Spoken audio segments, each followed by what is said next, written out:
ఒకటి టైలరింగ్ ఒకటి రెండు పెట్టిన బ్యాచెస్. అప్పుడు కూడా ఇక్కడ నుంచి లావణ్య అని ఇంకా వేరే రజిత అని మాట్లాడింది. తర్వాత వాళ్ళు కూడా ఒకసారి అక్కడికి వచ్చి మమ్మల్ని రిక్వెస్ట్ చేసిండ్రు, అక్కడ బ్యాచ్ పెట్టాలా సార్ అని చెప్తే అప్పటికే మాకు లిమిటేషన్ అయిపోయడం వల్ల అది ఇప్పుడు కుదరదని చెప్పడం జరిగింది. అప్పుడు 2 సంవత్సరాల నుంచి ప్రోగ్రామ్ పోస్ట్ పోన్ అవ్వకుండా తాంది మేడం, అప్పటి నుంచి చెప్తాంది.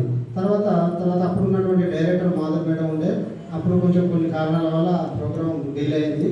తర్వాత మేడం మొన్న అసెస్మెంట్ ఎగ్జామ్కి వచ్చినప్పుడు డైరెక్టర్ గారిని రిక్వెస్ట్ చేసిన వెంటనే ఇట్లా రైతు మేడం బ్యాచ్ అంటుందని చెప్పి నన్ను పిలిచిండు సార్. డైరెక్టర్ సార్ పిలిచి సార్ ప్రోగ్రామ్ అంటాను కంపల్సరీ ఎట్లుంటుంది దాని గురించి మొత్తం వివరించడం జరిగింది. సార్ వెంటనే ఓకే చెప్పేసి సార్ ప్రోగ్రామ్ ఖచ్చితంగా పెడదాం మనం అని చెప్పేసి చెప్పడం జరిగింది. కాబట్టి ఇదంతా దీనికి వెనకాల కర్త కర్మక్రియ మొత్తం మన ఉమ్మడి జిల్లాలకు 6 జిల్లాలకు సంబంధించిన డైరెక్టరు ఇటువంటి ట్రైనింగ్ ఇన్స్టిట్యూట్ ఎక్కడా లేదు. 6 జిల్లాలో 590 ఆర్సిటీలు ఉన్నాయి కదా. ఇప్పుడు మన తెలంగాణలో 9 ఆర్సిటీలు, యూనియన్ బ్యాంకు 2 ఆర్సిటీలు, మొత్తం 11 ఆర్సిటీలు. ఈ 9 ఆర్సిటీలు అంటే ఇప్పుడు మన వరంగల్ ఉమ్మడి జిల్లాలో 6 జిల్లాలు ఉన్నాయి. మీకు తెలుసు 6 జిల్లాలకు సారే పాసు అంటే సార్ ఒప్పుకోవడం అనేది చాలా గ్రేట్. అది సార్ గ్రేట్ క్లాస్ లో. తర్వాత రెండో విషయానికి వస్తే ఇక్కడ ప్రోగ్రామ్ అని అంటాను మరి సార్ అది మరి మేడం ఉంటుంది. తర్వాత ప్రోగ్రామ్ మేము పెట్టేటప్పుడు దాని వెనకాల చాలా చూసుకుంటాం. ఏమైనా రెస్ట్రిక్షన్స్ ఉంటాయి. ప్రోగ్రామ్ పచ్చిగా మేము ప్రోగ్రామ్ పెట్టాము. తర్వాత అక్కడ పెట్టేటప్పుడు చాలా కొన్ని కాంప్లికేషన్స్ అంతా ఎవరు పెట్టుకోవాలి, దేనికి పెడతాము, మీరేది పెట్టేది, ఇవన్నీ మాకు కొన్ని అనుభవాలు జరిగినాయి. తర్వాత మేడం ఏమన్నదంటే ప్రభాకర్ సార్ అని ఒక ఆయన ఉంటాడు, ఆయన సార్ గురించి నాకు ఎక్కువ తెలియదు. సార్ ఇట్లా చైర్మన్ అని చెప్పి అప్పటి వరకు చైర్మన్ అన్న సంగతి కూడా నాకు తెలియదు. తర్వాత సార్ను నంబర్ ఇచ్చినాక నేను కాంటాక్ట్ చేసిన.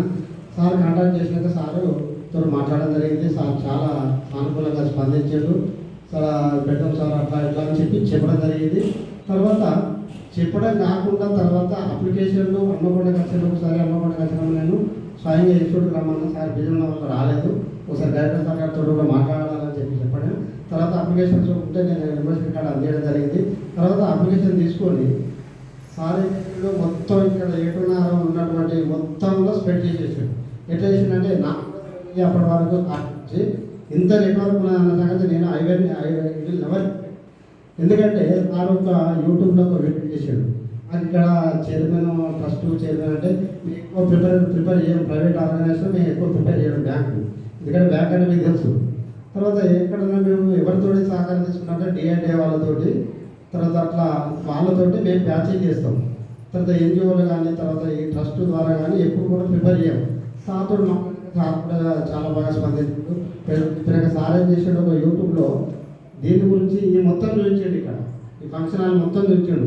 సార్ ఇట్లా ఉంటుంది సో అని చెప్పేసి ఒక వాయిస్ ఇచ్చేసి అట్లా 7 నెలల మొత్తం ఇక్కడ బ్యాచ్ 70 మంది కాదు. ఆ రోజు నేను మీటింగ్ పెట్టినప్పుడు 100-150 మంది దాకా వచ్చిండు.